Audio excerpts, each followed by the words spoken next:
LFC Daytrippers, brought to you by bookmakers.com.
Hello, good evening, and welcome to the LFC Daytrippers. I'm Gav. This is Matt, and it's Friday night. It's Cannes, and it's all because Liverpool are on the verge of making another midfield signing. We're going to try to work out how we say his name. We're going to talk about how he's really good at shooting the ball really hard at the goal. We're going to talk about the fee, what he can bring to us, and what number he might take, because that's the biggest question of all, isn't it, really? If you're on the cans, you're very welcome. If you're not on the cans, go and get yourself a can.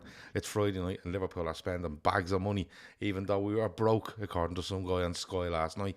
Matt, we're here. It's Friday night. I thought I was going to have a nice, easy Friday night, and then it all went mental this morning. And when I say this morning, you were probably asleep when that happened. But initial thoughts on this, because I haven't seen loads of this player. I've watched some compilations today. I've seen him probably 4 or 5 times playing the games of football, and I've looked at compilations. I've looked at stats today and stuff like that. But initial thoughts on this player, Dominik. Oh God, here we go, Dominik. I've looked this up, right? So last night we are going Solaboy or Solasboy, right? Yeah, those are both wrong.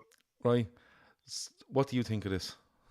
All right, so I Googled it today. I would like to see the data on this of the spike in Google searches for how to pronounce Szoboszlai out of the Liverpool area once this news broke this morning. Because I imagine there was thousands. But it's actually Szoboszlai, is it? So this is the Google that I saw. It says it's 3 syllables. First syllable is S-O-W. Second is B-O-W. And the last one is S-L-A-I. And that's not a very great translation, because S-O-W and B-O-W are homonyms. They're 2 words. So it could be Szoboszlai or Szoboszlai. So I believe it's Szoboszlai. Szoboszlai, yeah. That's the one thing I saw from some Hungarian guy. He said the SZ in Hungarian translates to just an S sound. Okay. So basically just ignore the Zs. So okay. Szoboszlai, okay. Yeah. So I'm glad we cleared that up, because like genuinely people are going around. Now, I am going to put Just says he's made up with the signing. I'm going to try to read out as many things as I can tonight, I promise. Made up with the signing. He has so many levels of potential to reach. Got all the tools. Yossi is one that I remember in this chat banging on about this fella. Midnight Toker says it's Szoboszlai. Oh, yeah, Szoboszlai. I'm good with that. But I think the best person to come out with this tonight so far is an early comment before we went live from Dara C, who said, "Can we not just all agree to call him Dom or Domo for the Dubs?" Domo is the way to go, because Domo is a big thing in Dublin. Domo. Right, so Domo is getting my vote now, so I'm going to refer to him as Domo from now on in, thanks to Dara C. But initial thoughts on it, because there's been a lot. We'll go through the timeline of a minute, but he's a player in midfield, likes to attack, loads of energy, goals, assists, all this sort of stuff. Where are you on it? I'm completely out of the blue for me. I mean, Kev and I did a show a couple weeks back talking about the midfield signings that were getting all the airtime at that moment, which was Thuram, Kone, a little bit of Gravenberch. It was a little bit of that Gabri Vega talk that was coming out. And Szoboszlai wasn't a name that really came up at all. Mm-hmm. And to me, when I was thinking about what we were going to be doing to rebuild this midfield coming into this offseason, this transfer window, that type of 10 attacking player, because he just seems like what we want Fabio Carvalho to be, that type of player, like what we think Harvey Elliott might be. and then struggled with how do those players fit into our team. And I'm starting to see the logic behind it. Again, I probably only watched him, maybe 10 times or so, in the Champions League and stuff like that. Obviously, the 2 games against us in the Champions League from a few years ago when he was still playing at Salzburg. Very surprised by it. I think it's a great statement of intent. He brings a lot of goals and assists from the midfield, which is something that we've been desperately lacking. And it signals to me a definite commitment to this new shape that we've got that we're going forward with. So I'm ever the optimist. I'm completely sold. I absolutely love the signing. Jerry, who's in the chat, and I think it's Jerry from our Telegram as well, who loves this player. He says there won't be a better signing in England than Domo in 2023. 18 months' time, he'll be the most dangerous player in the league.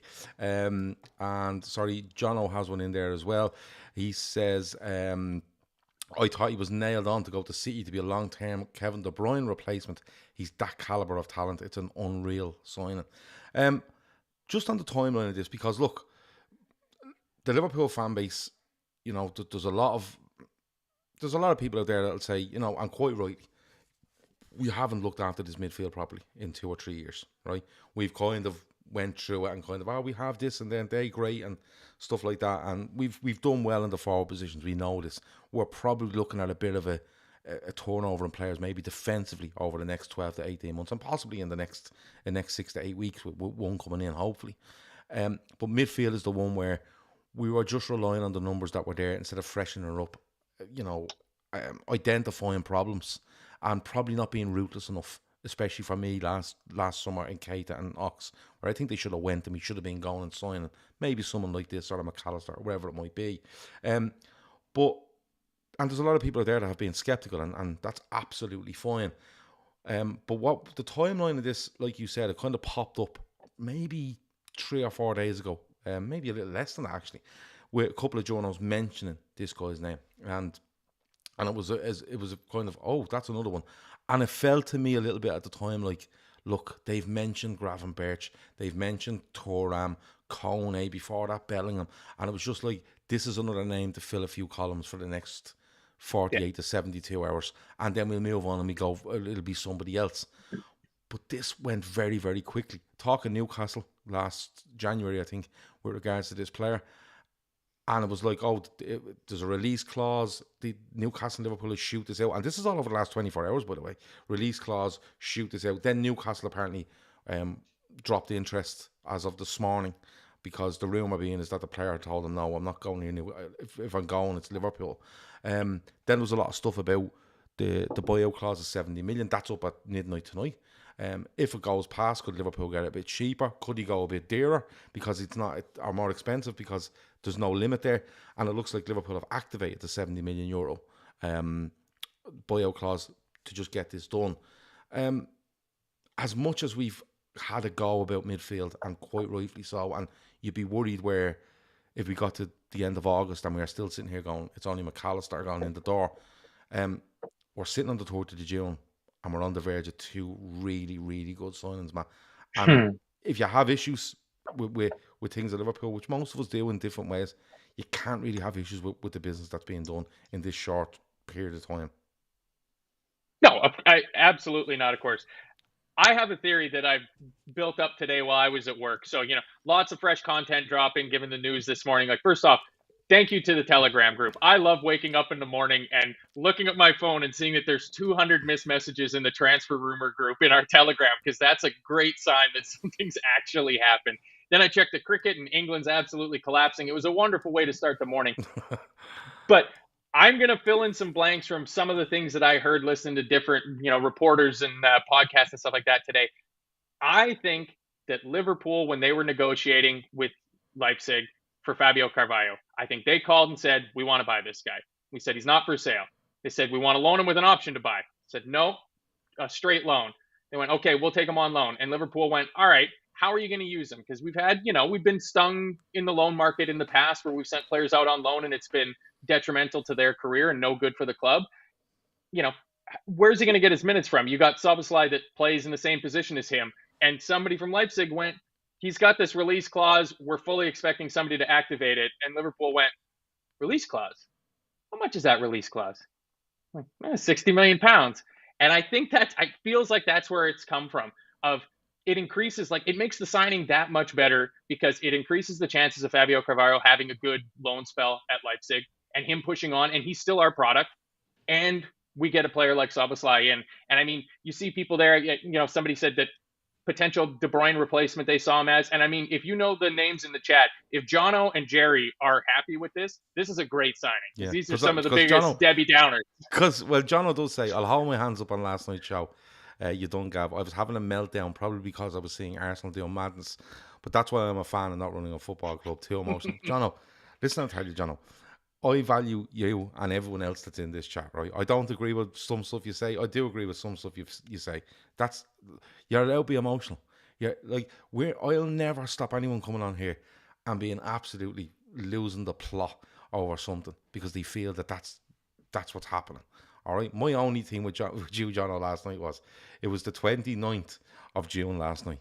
Okay, and Arsenal are doing a madness, but Arsenal are doing a madness because they've got into the Champions League. And I feel probably this is the Arsenal's owners' last big throw it all at it and to keep them there. And they're loaning money he's loaning money to them and all. And that's another issue. Liverpool have spent 95 million now, it looks like, on two players in midfield, and possibly will do one more. And it doesn't take 200 and 250 million, although we'd like to spend it, and you probably would have done that, with the likes of a Jude Bellingham. But if it picks the right players, well, it's absolutely fine. This guy, to me, feels like, and this is going on, fellas that watch German football and kind of know him, that this guy, they just rave about him, you know. I don't know, Matt, though, if it all just happened over Carvalho and then they just went, oh, what about this fella over here? Liverpool don't really work like that. You know, Julian Ward would have been there, and he would have been, you know, watching things and getting things down the road. I would say the contact came earlier, but Liverpool knew the circumstance.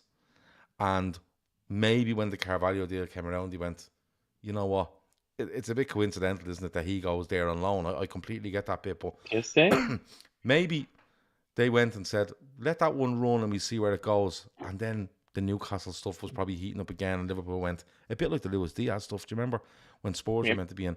And Liverpool went, no, hold on, we do actually want him. He's on our list. We do actually want him. And this could go south if we don't act quickly. And that's what Liverpool looks like they've done. I think they may have got a sniff of someone else around it, like Newcastle or other clubs that went, no, let's go in there. We've a good reputation with Leipzig. Let's get in. Let's get the job done. And they could have waited until tomorrow and said, we'll offer you 45 million euros. And they would have went, no, he's under contract till 2026, I think. 26. No, he's not going. End of story. We want our 70 million euros. In fact, we want 80 million now because we were tied to 70 million 24 hours ago. And now we're not. We want 80. And listen, he's 22 years of age. Declan Rice is wandering around with 105 million quid. You know, Enzo Fernandez is wandering around 106 million quid. So, you know what I mean? It's well within their rights to turn around and go, we want 80 million euros, 90 million euros. So I think Liverpool have been clever, put the groundwork in, and then decided, bang, we have to act. And they've been decisive in it. But we're talking about how excited we are and stuff like that. What do you think he brings? I think he starts. I think he starts on the right side of our midfield. You know, if you think of it as that 3-box-3, I think he's the top right-hand side of that box. It clears up because all the other links we've had have been so predominantly left-sided. And if you go through, it's funny, if you watch some of the compilations, you can see almost the difference from his time at Salzburg to his time at Leipzig, because the jerseys are almost indistinguishable, but he wears a different number. And at Salzburg, he was predominantly off the left. And for the last couple of years at Leipzig, he switched to being that right-sided player, playing for that kind of right attacking midfield, a wide right role. And that's definitely a position that needed addressing. And I feel that we've addressed it. Like, I think he starts day one. I think him and Alexis McAllister both have walked into our starting 11. And that's wonderful because it allows us to give Henderson more of that platoon role where he can fill in where needed, you know, with his experience and whatnot. It allows us to use Harvey Elliott a little bit more sparingly and not flog him game after game after game like we did in the first half of the last season. It's very exciting. And then, I mean, when you start looking at some of the numbers and you see like his goal creating actions and shot creating actions and what he brings at the offensive end of the pitch, it's just another arrow in the quiver that we have going forward. And I think we have wonderful, wonderful forwards. But one thing you've never really been able to say from our midfield is that it's been adding to that attack, and it always goes back to Coutinho. We never replace Coutinho. Well, I don't want to replace Coutinho because I think his character was dodgy. But what you wanted to replace from Coutinho was his shots, his goals, his threat from outside the box, set piece accuracy. It's going to be very interesting, that first free kick, when him and Trent both go and grab the ball at the same time, of deciding who's going to take it. But he just brings something so different from what I was expecting us to go for. Because, we've been looking at, a guy like Thuram that progresses the ball really well. You look at a guy like Kone, who's a little bit kind of that destroyer box-to-box role. Romeo Lavia, who's just a straight-up old-school 6. You get Alexis McAllister, who's kind of a bit of a Swiss Army knife you can kind of use everywhere. I really wasn't expecting us to go for a player that is more in that 10 attacking midfield role. And now that we got him, over the moon. Over the moon. I'm delighted with it because, Red X Abbey, and this is a great point, and a few have made it actually, but this was the first one I seen. He or she says, City fans going mental because Vardiol price is going past 100 million because Red Bull Leipzig have plenty of cash now. That's a great point, because if, for argument's sake, City went in and paid £90 million for Vardiol, Liverpool are in the position City are in now, where Liverpool go in and go, we want Domo, okay? And when they're going, well, Domo's now 100 million. We can name a price. We are not stuck for money, and I don't think the Red Bull enterprise are stuck for money anyway. But as an operating business, standalone operating business as Leipzig, that sort of money just says we've sold our one. We've sold our one, and it will take something monumental now for us to sell a second. And I think that's a great point. It's a third. Oh yeah, a third, because they've also sold Nkunku. Yeah. Well, that was a long time. That was a long time coming, really. But what I'm saying is that this summer, it is actually a very fair point, because they're only getting the money this summer, but it will take something monumental. Now I know Vardiol will probably end up at Man City, but you're probably looking close to 100 million quid, and that's just the market nowadays. Like, that's what we're in. It's all being fueled by, in my opinion, Newcastle / Clear Lake / Chelsea / Saudi Arabia, and this is what's going to drive it up now. Like selling players to Saudi Arabia for big money and just clearing your decks and saying, it's grand, we spent 600 million, but we're going to get loads of it back. So it's all a scam. So that's sure sounds like fraud to me. Like, I don't know. It sounds like a shell game. Like it. It's one of those where it's a conversation for another day, and probably deserves a show on its own. Probably not with me on it, because I'll bore you all the fucking tears about how much I hate these pricks. But Liverpool getting in there, that's another element of it, isn't it? We have to move, because if they move on this guy, right, which I'm sure Liverpool would love Vardiol, but we need to spend 100 to 150 million on midfielders here, and possibly a centre back. But we can't go that high on him. But we need to get in and get this deal done if we want it, because it's going to absolutely snooker us if they go and get Vardiol first. For me, I don't want to get into the realm of just forgetting every midfielder we currently have at the club. I think that's... And I'm not saying these players that are signing for us shouldn't start, but I don't want to get into that realm of, listen, McAllister and Domo start, and we just pick another one to go with them. It'll be all fine. Because I actually think you'll see more out of a Henderson at times when he plays, before anyone fucking loses the plot. I think you'll see more out of a Fabinho if the third midfielder coming in is of that nature where he's more defensive, and you have got Bajcetic there.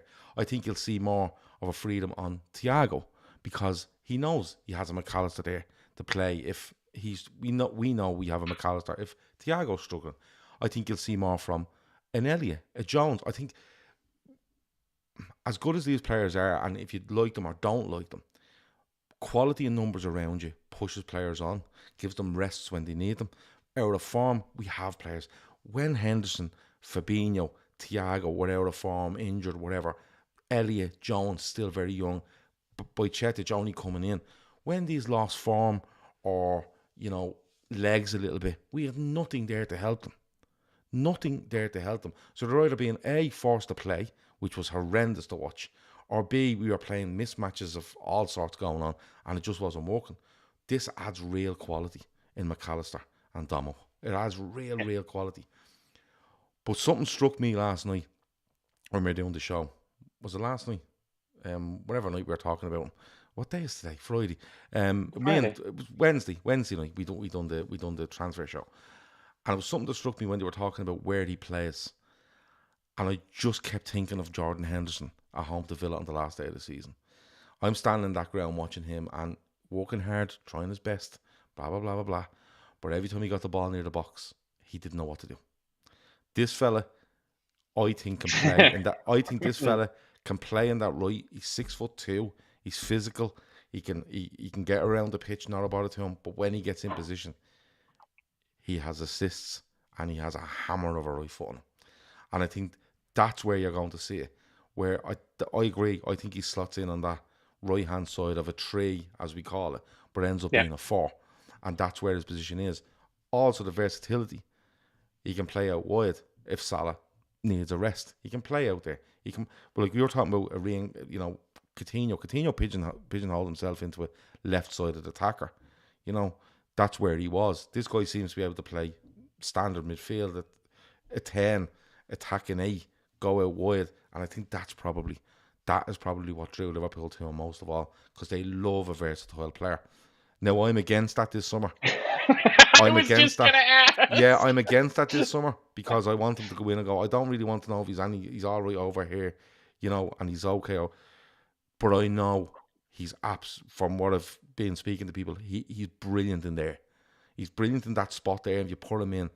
And I think I really hope Liverpool go back to absolutely just ragdolling teams where they can't get out. And this guy's picking up spaces, and Salah, Nunez, Jota, Diaz, Gakpo, all walking off the likes of this fella McAllister. I think teams could be in fucking trouble, to be honest with you.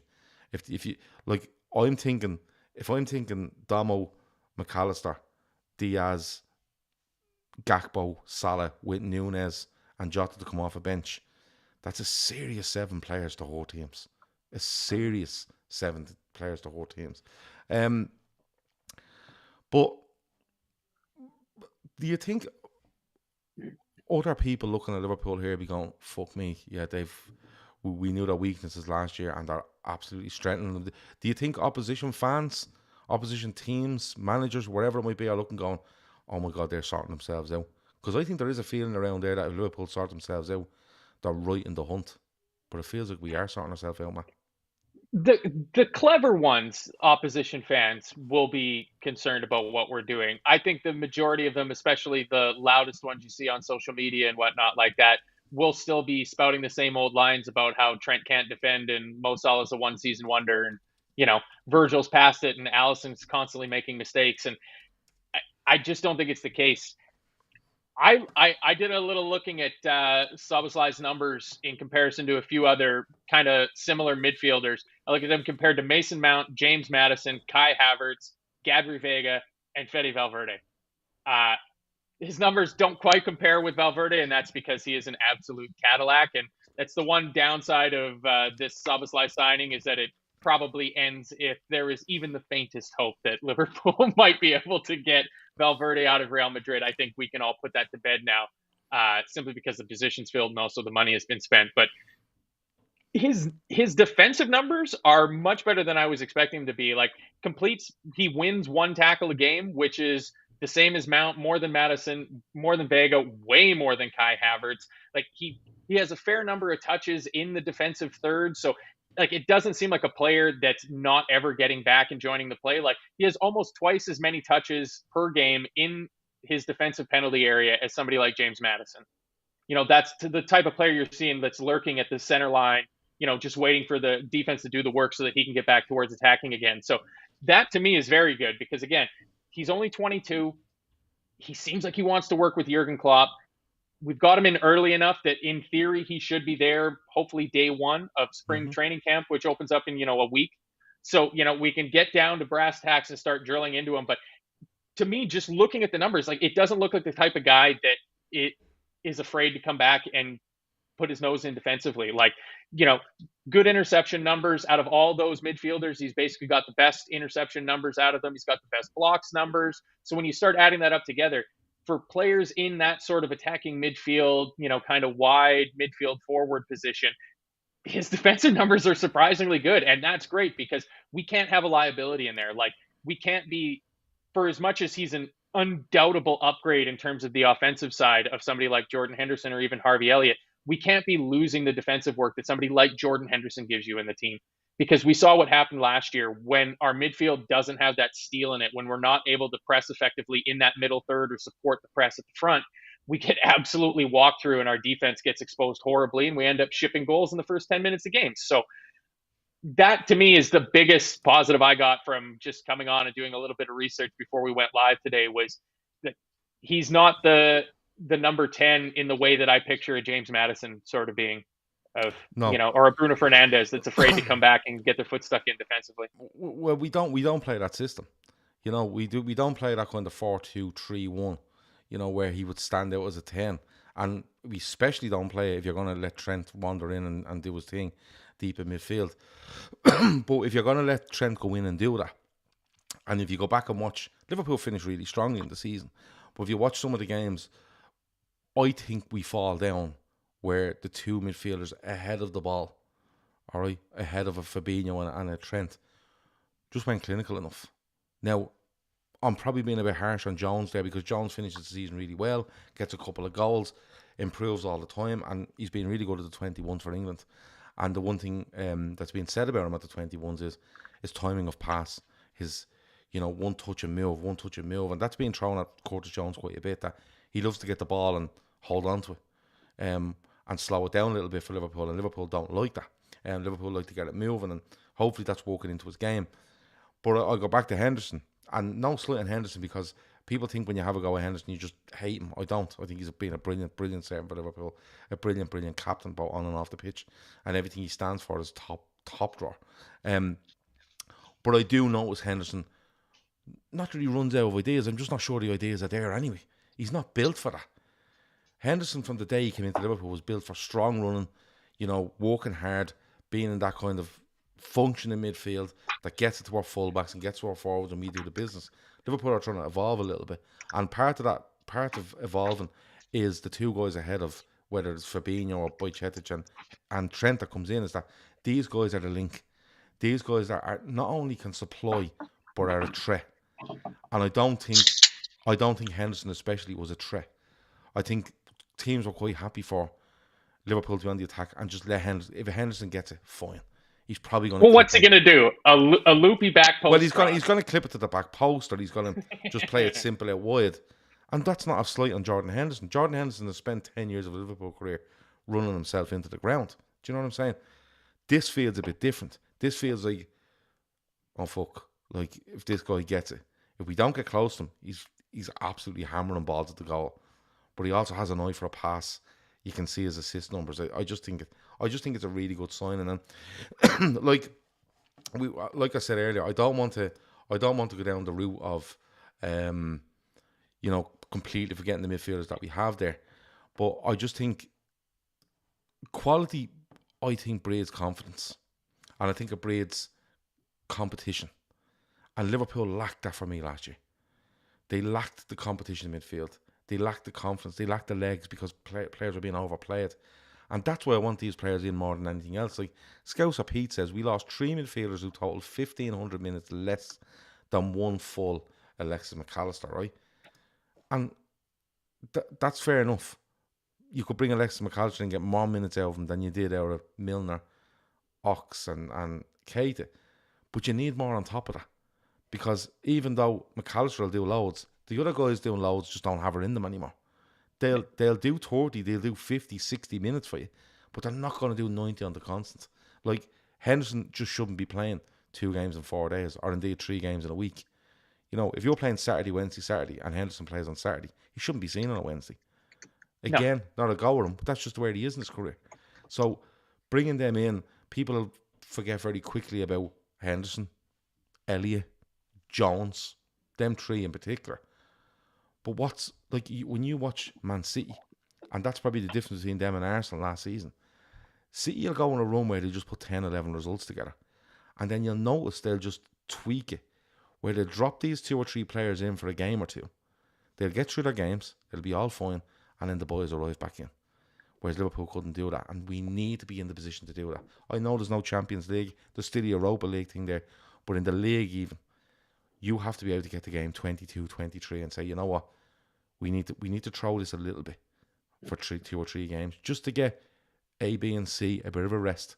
They might start the games, but they need to come off, or they might only be subs, and this is where the quality is needed. We weren't getting that from Ox, we weren't getting it from Keita, and Milner is 37. So the change in this is quality, reliability. They're going to be there. They're going to be ready to play. But they're also going to push the rest of the players on. Like Harvey Elliott isn't looking going, I'm not going to get in a game anymore. Henderson's not going to be like that. Jones isn't going to. Even Thiago. Bajcetic is looking going, the third one could be a defensive midfielder here. And I have my eye on Fabinho's spot. And now I'm really going to have to push it. So them signings are really, really good.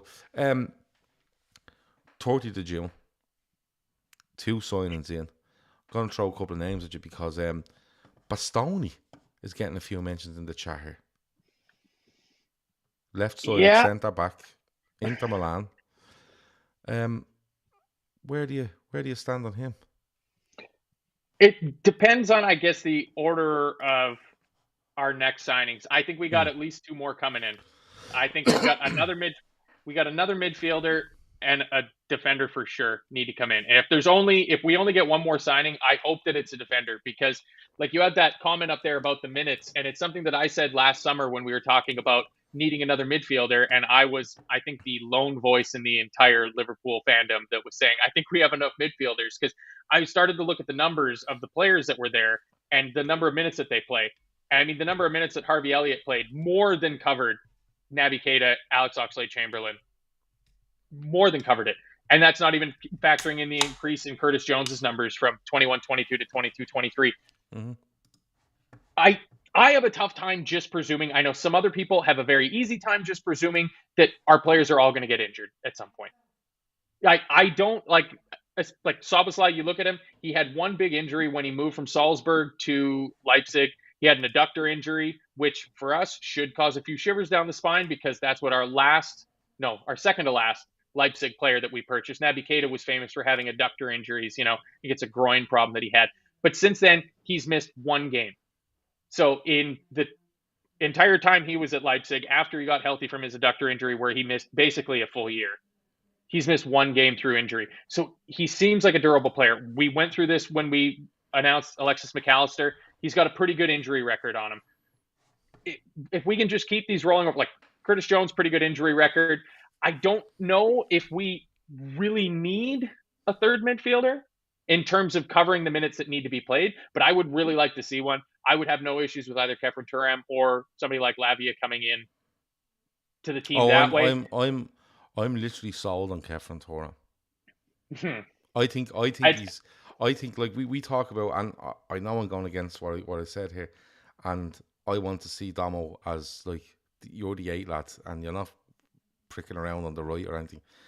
But Khéphren Thuram feels to me like the perfect hybrid between defence and midfield and being like I think Liverpool are looking at this in a sense of, and this is only my opinion, I think they're looking at Fabinho, Bajcetic and 1 more as your defensive unit, right? With one of them, with both of them, with 2 of them being able to go a bit forward if you want. Like, I'd have no problem with Bajcetic playing in an E. We've seen it, no problem with it. Yeah, but I think if he brings Khéphren Thuram in, he's saying to himself, Fabinho's there, but if I have to play Bajcetic, I will. I could probably do Thuram there. Now people are going to shoot me down and say, no, we never plays there. He's absolutely made to play there. His physicality, the size of him. I think he can play in an 8, but I think as a project, as they like to say, you could probably see what you could do with him over 12 months to get him in defensively. And then he's looking at the rest of the lads going, I literally have 5 other lads that can play in those 2 positions. Exactly. Or if it's one of those games where Trent can go in and do this, what he's doing in some massive games, might be City away, whereas Trent just has to hold his position. I need 3 lads in there. I need a Fabinho and I need 2 more. And now he's looking at Henderson, Thiago, Bajcetic, Jones, Henderson, Fabinho, Elliott. Elliott, McAllister, and Domo. So the options are there. Do you know what I'm saying? Like it's nearly like instead of pigeonholing them onto he's defensive midfielder, and these boys are either going to play the two in a rigid 4-3-3 or the two ahead of a Trent and a Fabinho. And I know this is getting a bit technical, but them three lads in Bajcetic, a Thuram, and a Fabinho can absolutely do the job there. If you want to sit two in there, sit two of them. Sit two of them in. You have enough players ahead of there that can just, you pick one and you say, right, you know, McAllister, you're playing ahead of him. But all them names we're talking about here, like, they're all good players. But they'll all hit a bad form. They'll all hit tiredness. They'll all hit fatigue. They'll all hit that, man. But the difference is, instead of fucking Keita being injured and Ox just, not injured, kind of out of favour, you have players that are kind of going, oh, he's coming in, he's fucking great. Like City do. Yeah. You know, City, they're not playing Foden. Fucking Foden's coming on after Silva's leaving. Silva's at the running amok. Here comes Foden. We need that. But we also here comes Riyad Mahrez. Yes, we need that where teams are kind of going, oh, we're doing really well for 60 minutes against this, but look at these fucking 5 pricks coming off the bench. Whereas we didn't have that last season.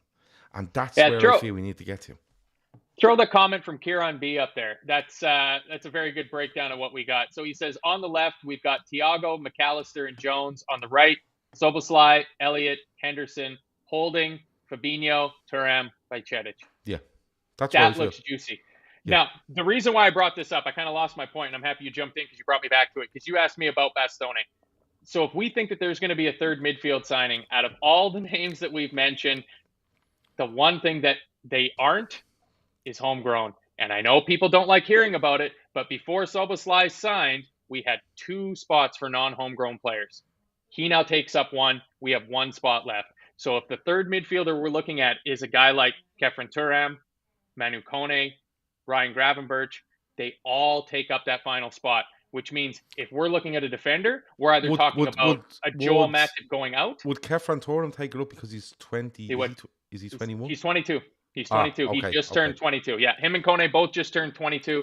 Szoboszlai is also 22. So they would all take that spot up. So with the exception of somebody like Romeo Lavia or crowd favorite James Ward-Prowse, I'm just having a little fun.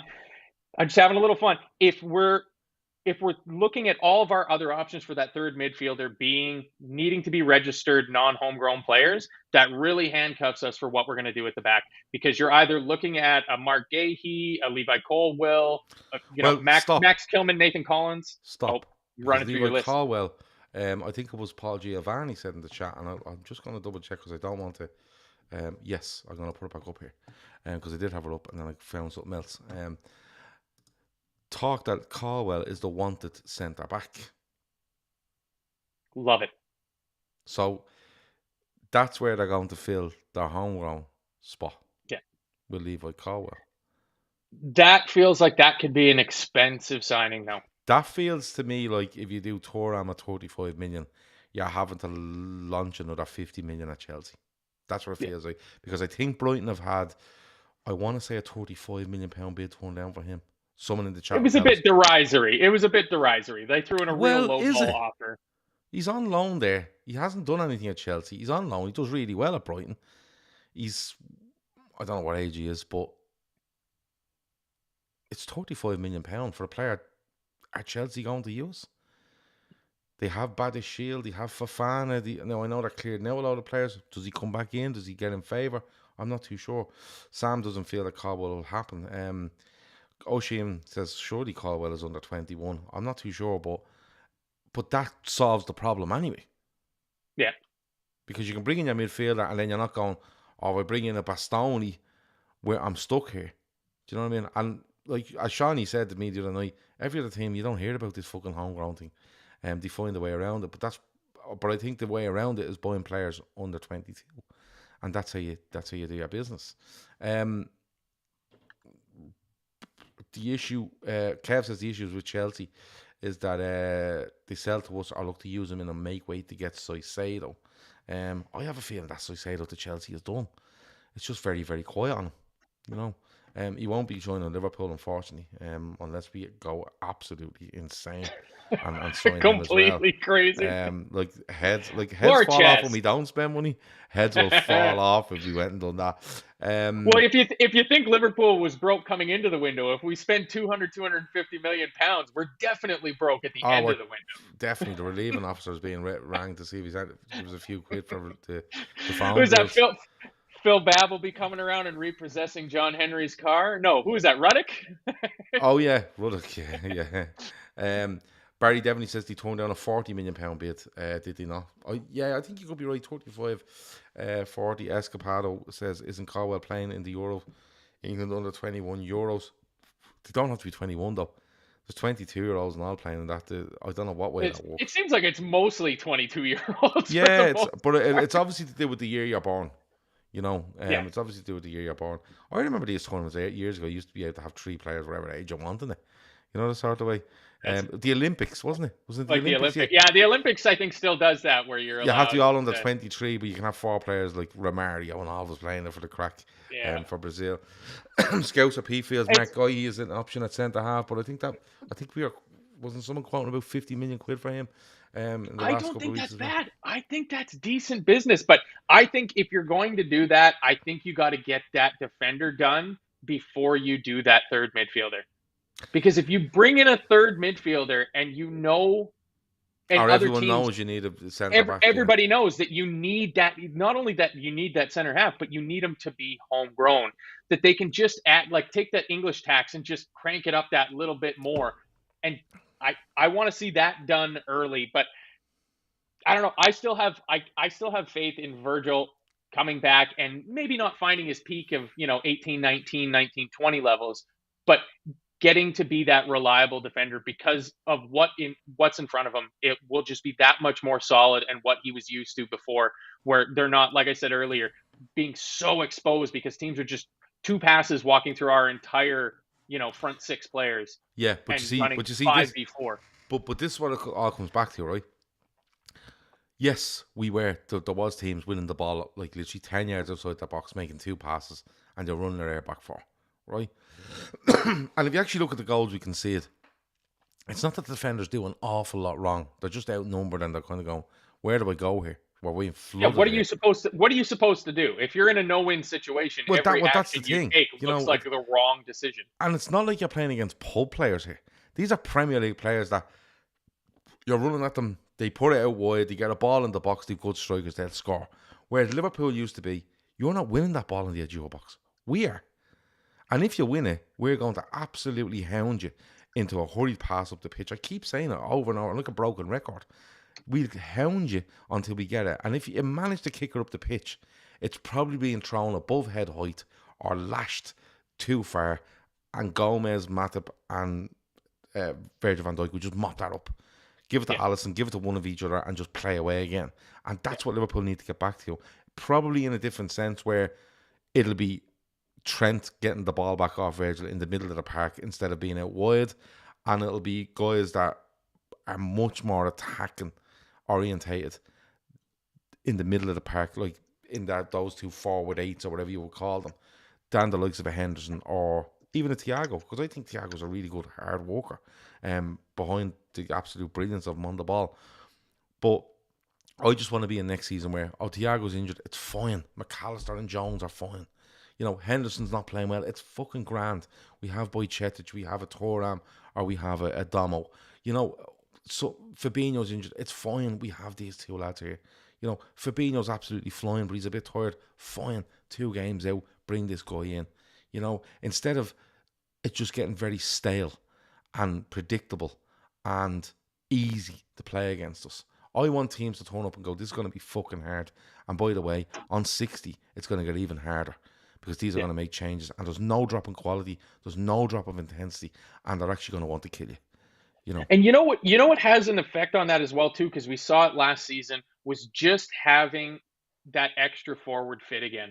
When we made that run in after we changed the shape, and all of a sudden we had our forwards fit and available. Mm-hmm. And like you were saying there, 60 minutes, here comes the substitutes board, and it goes up, and guess what? Luis Diaz is coming onto the pitch. Yeah. Guess what? Darwin Núñez is coming onto the pitch, and he's just going to run at you and run at you and run at you. And it's it's that thing where once that press started working after we shifted that formation, we started to get some semblance of control back in the game from the front. It's what you were saying is they panic, they lob that ball in. It's my favorite thing when I'm watching the game because when I see us pressing like that, like a pack of bees, and they just boot that ball up, I just instinctively say to the TV, our ball, our ball. If you're going to kick it from the edge of your 18-yard box and you're going to hoof it up the field, Van Dijk and Konate are going to eat that up all day. And if we've got the numbers there, if we're in our shape, which we were at that time, we're winning that first header. It's a knockdown, and the first midfielder's picking it up and going again. And the thing that I can't wait for the season to come back. I can't wait for the season to come back because all of this to me, Gab, it all comes down to what I said when we changed this formation was getting the best out of Trent.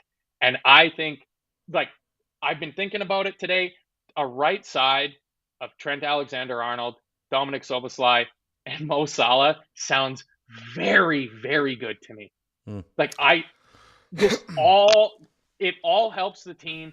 It all helps get the best out of our best players, which to me is Trent and Mo. And it's on that side of the pitch.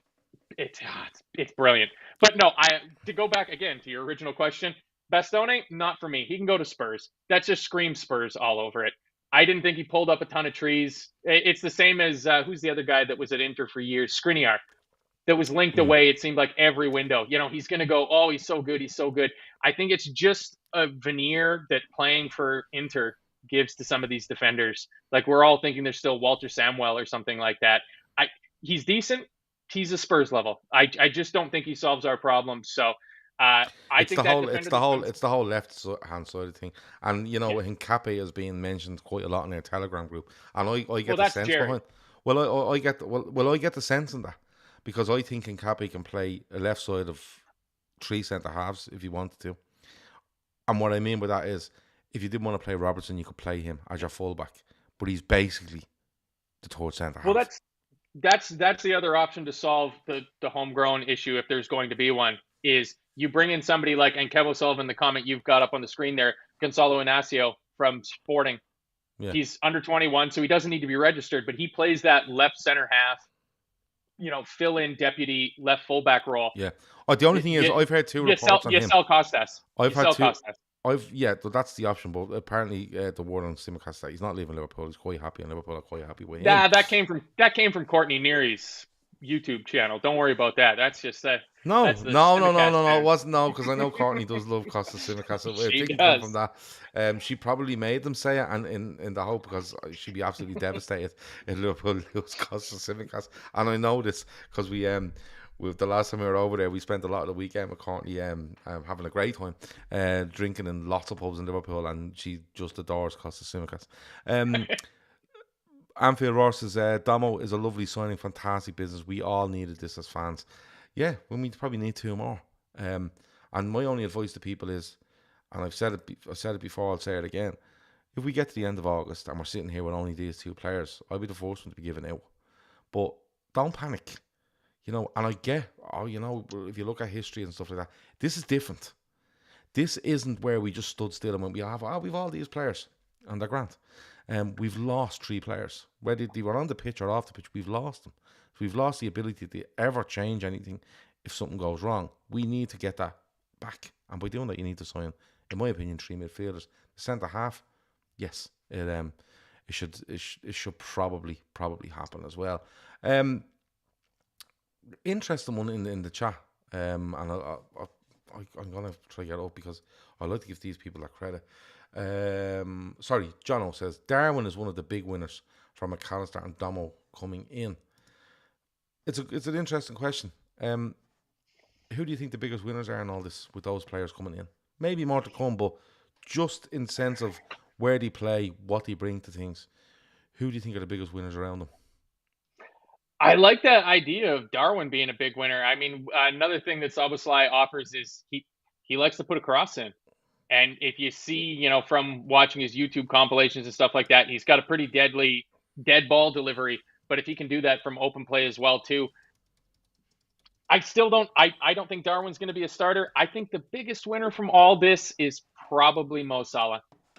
Okay. Just having that midfielder there, like Henderson just doesn't have, it's not his game. He doesn't have the legs anymore. He doesn't have the attacking threat to overlap around the right-hand side and be a threat to the point where that doubled up defender has to move off of Mo and cover Henderson going. Elliott doesn't have that same effect because he's so left-footed that everybody knows he has to cut back in on his left to get rid of the ball. Whereas if you got Szoboszlai there and he's able to go around the outside, it allows Mo to get that little bit closer to goal. Like we were all screaming at the start of the season when he just seemed to have chalk on his boots from being out on the touchline every single game of like, that's our best scorer. He can't be standing on the touchline. He's got to be closer to goal. So I think this all helps Mo Salah and brings him that much further towards the front of the goal. And when you double that with the ability of Cody Gakpo, who I think might become my favorite player after next season, because I think he's got every tool needed in the bag, like a Mike Trout of football. Him being able to vacate that position and play that role that Bobby used to play, I think it's going to allow Mo Salah to have 2 more just dynamite seasons. I could make an argument for anybody in this squad to be the winner off the back of these signings for multiple reasons. You could go as far as to say even Elliott and Henderson and Jones, who probably get affected most by these 2 signings, are winners in this because I think the pressure comes off them. And I think Jones needs to play with a bit of freedom. And that's when he's at his best. I think Elliott is the same. And I think Henderson will be looking going, Jesus, thank God. Yeah. I want to play games for Liverpool, but at the same time, I know if I need a rest, it's not going to be like the end of the world. And I don't have to push myself through games where I'm just fucked. I have players there. You look then at, if you look at that kind of triangle of, say, Fabinho, Konate, Van Dijk, I think they're going to massively benefit from it because that screen that's going to be there, and I'm not talking in the defensive sense where they screen the back 4 and, it's going to be all sit back. And the screen, I mean, in the sense of we're going to get back to winning ball. And we're going to get back to winning ball high up the pitch, which gives them that bit of time to assess things and get their bearings in all situations and deal with them, because they're very, very good at dealing with them. Then like you said, you talk about Salah. Because Salah gets doubled up on, right? Mainly, a lot. But if you watch when Henderson plays that forward, plays that far advanced, they double up on Salah and nearly say to Henderson, go on, you have it. But you're not doing that with these guys. So that actually frees Salah up to do a bit more, right, and get a bit more space. Kev said in the chat there, Jota is a pure poacher. McAllister and Domo will hit you. They have the assist there. They have the eye for passes. You could argue for them. The reason I think the thing about Darwin is a good one as well is because when Darwin Núñez plays, as much as Salah is our main man, a lot of people looked at Darwin Núñez as 64 million. Why aren't you scoring fucking 203 goals a game? He actually didn't do too badly last season. He ended up with a bit of a back issue. And kind of de-nursed him through the end of the season and kind of gave him the time off. But when you think you have, like I said earlier, you imagine those front 5, okay? You can't cover them all by doubling them. Luis Diaz is going to get more room. Darwin Núñez, Jota, Gakpo. I'm with you. I think Gakpo has just grown into this thing where he's like Bobby Firmino wants fucking speed. The sort of way he's just learned. I think he's just learned so much. He's so good. He's so good. He protects the ball so well. He sees runners. He scores goals. He's just so good. But they'll all benefit, and the benefit comes from, again, quality in numbers and being able to switch things up and being able to ask multiple questions of the opposition rather than going, if I stop him and I stop him, we're grand, right? This is where they'll all end up winners, and that's why people are baying for Liverpool to make signings in midfield and get us back to being a machine that they want us to be. Antoine says, sorry, I've got Domo Arigato in my head. We're now calling our new signing Domo. He will be only the references Domo from now on. I can't even remember. I refuse. What's his surname again? Szoboszlai. Szoboszlai, but it's Domo. We're going to call him Domo. I can't get away with the fun nicknames like you guys can. Okay, well, it's just a Dublin thing. I've, Damo's a real Dublin yeah. thing. We're going to probably head. But before we do, there's been names linked. We have 2 in. Go on. How many more do you expect to see in the door at Liverpool? Expect now, not hope. I expect 2. I think the net might be 2, regardless. I think we either see 2 more in or 3 in and 1 out. Okay. And are you feeling that 1 out could be a bit of, whoa, we've done that? Are you a bit? No, I mean, I would be over the moon if Al Nasser came in with a 250 million pound bid for Thiago. I would be over the moon with that. Yeah, we'll take that. We'll write off all of our debts like everybody else is doing. That doesn't seem like it's going to happen. But I can see either Simicast or Joel Matip moving along to facilitate the spot on the roster for a non-homegrown defender to come in. Because I think the value in the market for the defender is outside of England because of the stupid English tax, and you get stuff like I think Declan Rice is a phenomenal footballer. He's not worth 105. But that's. But I mean, I don't think Enzo Fernandez is worth half of what Chelsea paid for him. Yeah, but that's just where we are. That's the way things are, and you know, Red Zabby says Ignacio's next 38 million release clause. I've heard a couple of reports on him, and people aren't mad on him. This is the lad playing in Portugal. Yeah, I've heard a couple of things on him. He's at Benfica, isn't he? No, he's at Sporting. Sporting Lisbon. Yeah, there's somebody in our Telegram group has a buddy that watches a lot of Portuguese football, and he forwarded in. It was a week or so ago. Somebody was asking about Inácio, and he asked his buddy, and he forwarded along glowing recommendations. So you know what? I'm sold. Okay. Right.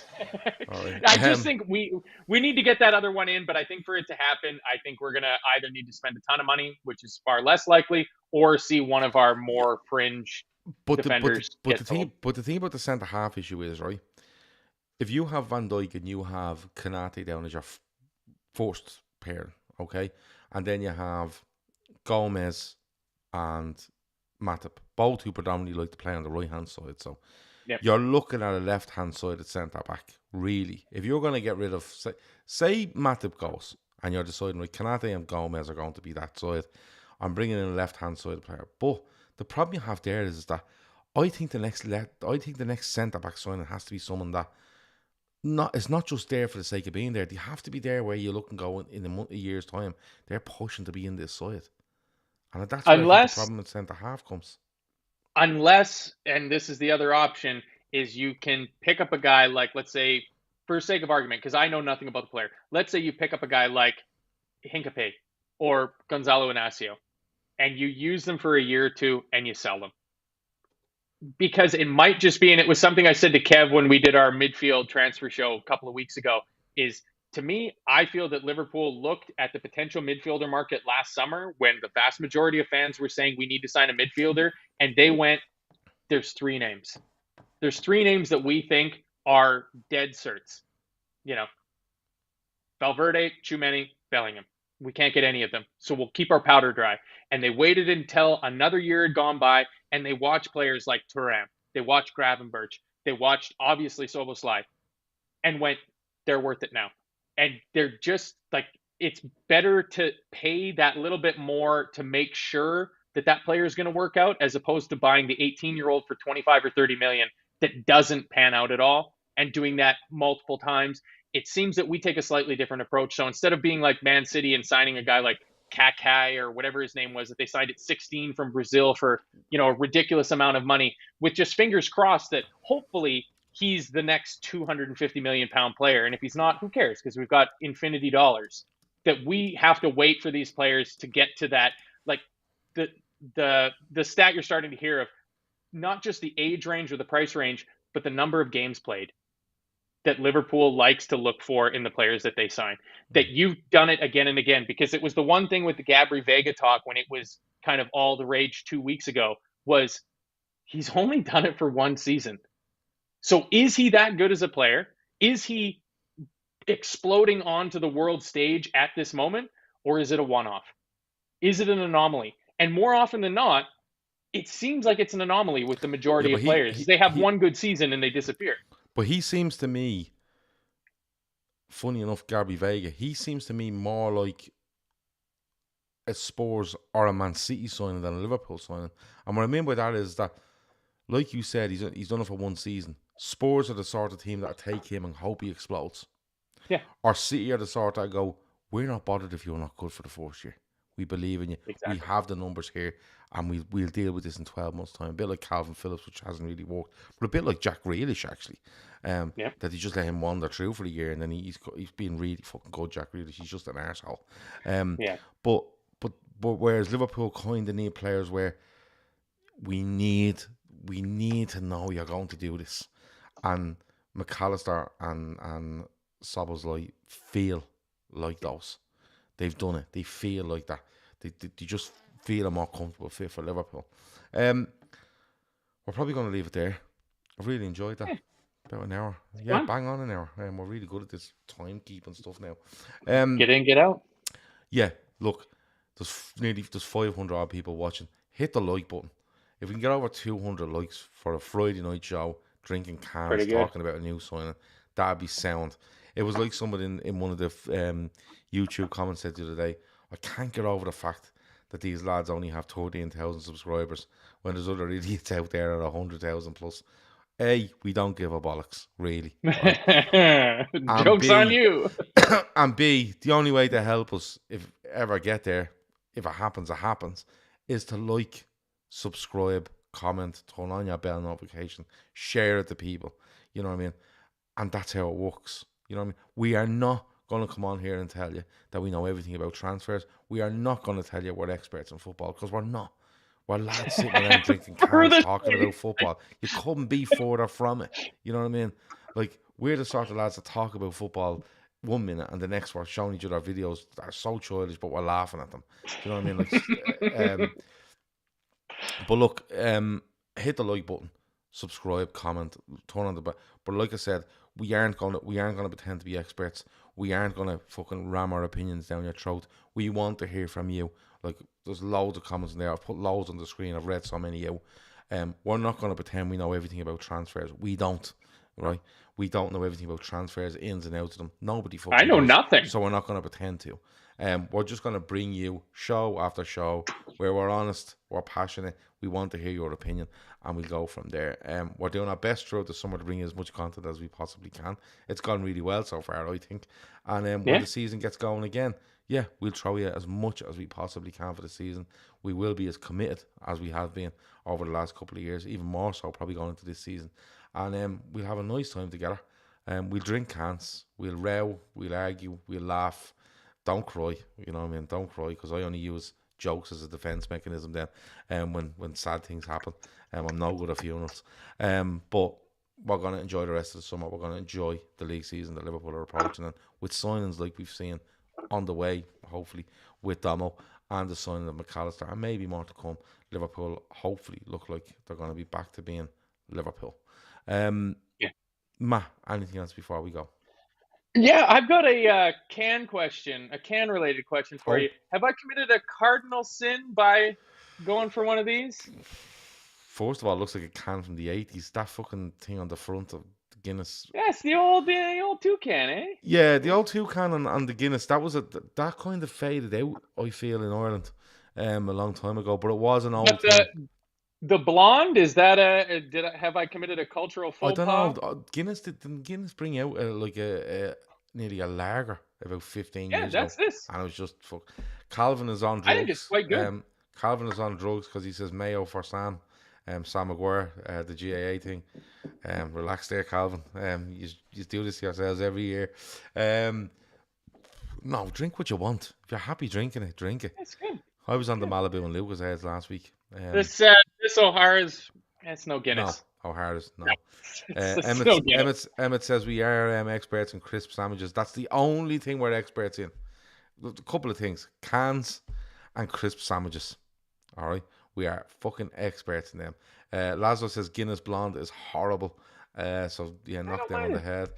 Puddin Sambo says, aren't you doing? We're experts on them. We're actually experts on loads of stuff, non-football. When it comes to football, we're just fucking idiots talking about it. Let's be honest.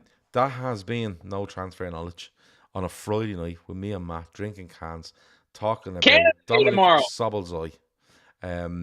We will be back on Sunday. I think we're doing a quiz. We might do a quiz. Ooh. We're definitely back on Monday. But do you know what I have next week? I have Phil Casey next week. And he's got to be fired up about something. Hint, hint. We're going to be talking Luis Suarez. It's going to be amazing.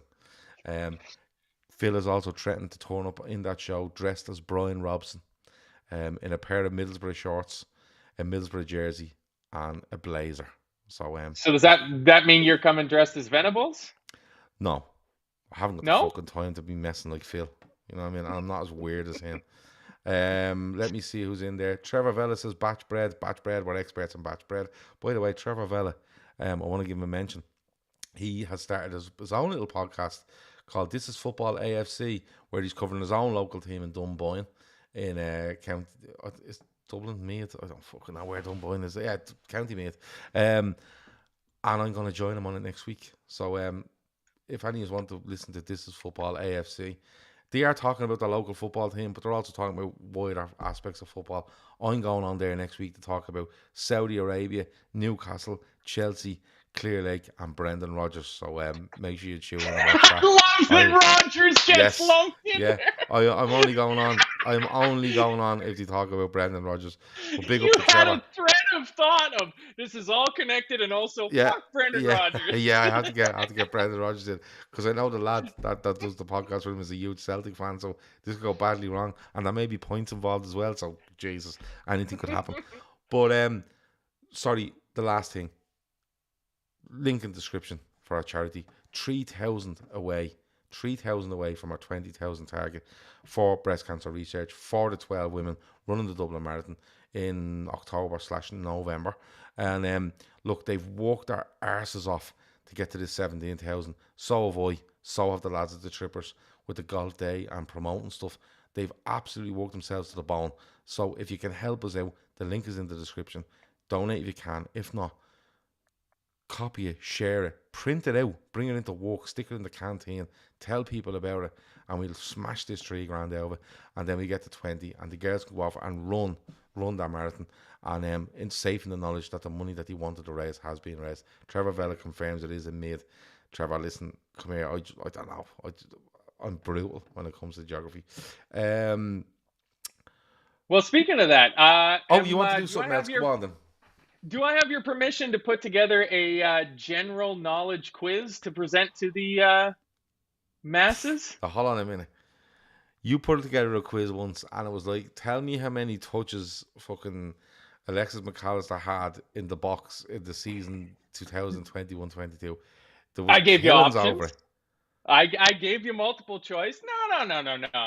It's general knowledge, like a game of Trivial Pursuit. Yeah.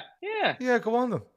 We can put it together. We can do a public quiz for everybody. I believe there's a teams option, so I might set the quiz up so that you guys, the audience playing along, can play together in teams, and hopefully we can get like a team captain for each team to come on screen and play along with us. Yep. Yeah? All right. Yep. I like the sounds of that. I can't wait to see how shit you guys are all in geography. I can't wait. Right. Well, listen, we're going to go. I have to go and play FIFA clubs with my friends because we were literally obsessed with FIFA clubs now. So I have to go and do that. I'm going in to make a toasted sandwich as well. What's your favourite toasted sandwich?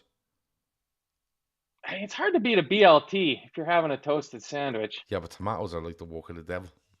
They are. It's really the only sandwich. Tomatoes are horrendous, aren't they? BLT. Yeah, they're not. They're not great. They're just. I mean, you put them in a pasta sauce and they're absolutely fantastic. But in terms of a sandwich, I think it makes pretty much every sandwich except for a BLT worse. Ham and cheese is just the best toasted sandwich. I mean, a little leftover pork and mustard. Like if you got a nice pork loin roast that you've done, you got some leftover pork. Sorry, a tip for someone. And mainly people in Ireland. All right.